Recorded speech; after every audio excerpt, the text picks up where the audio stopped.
Bienvenue dans ce MOOC Philo dédié à Emmanuel Kant. Pour cette fois-ci, j'ai demandé l'assistante d'une spécialiste. Je vous présente Anna. Anna, bonjour et bienvenue à l'INARES pour ce cours sur Emmanuel Kant que j'aimerais partager avec toi. Bonjour. Nous allons commencer par étudier, comme de coutume, sa vie. C'est toujours intéressant de replacer un auteur dans un contexte.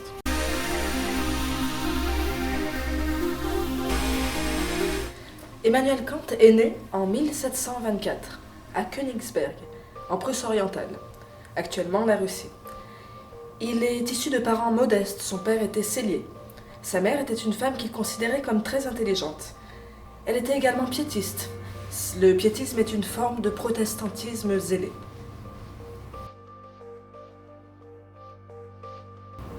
Kant en effet naquit et fut éduqué dans un milieu protestant.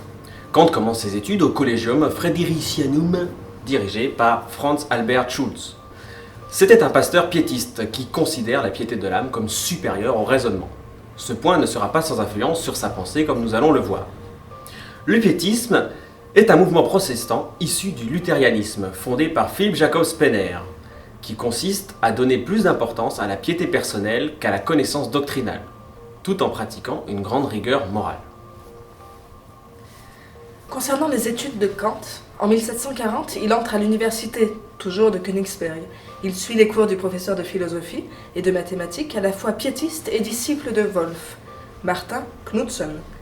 Il y découvre en particulier Leibniz en philosophie et Newton en physique, notamment pour sa preuve de la possibilité d'une science de la nature a priori. En 1746, Kant a terminé ses études et il commence la vie active par le préceptorat.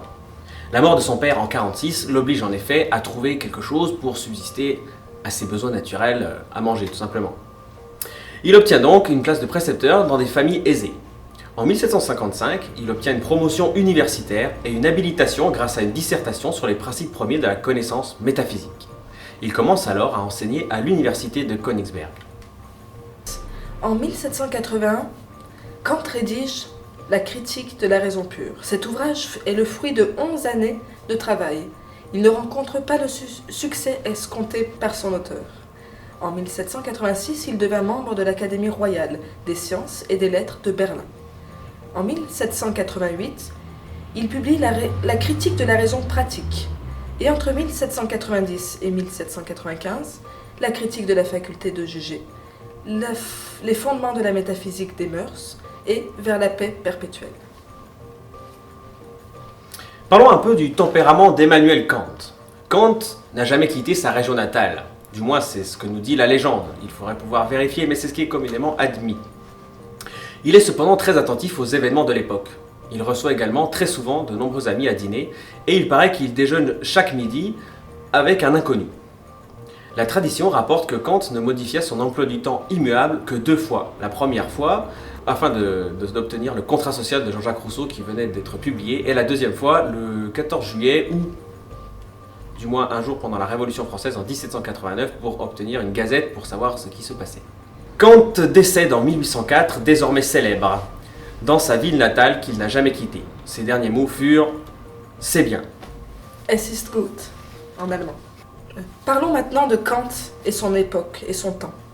Le XVIIIe siècle est la suite d'une époque marquée par un nouvel essor philosophique, notamment Descartes, Leibniz, que nous avons déjà cité, et scientifique, à travers Newton. C'est le siècle également de la Révolution française. L'ère du temps est à la table rase du passé. Kant se voit, lui, comme le Newton de la philosophie.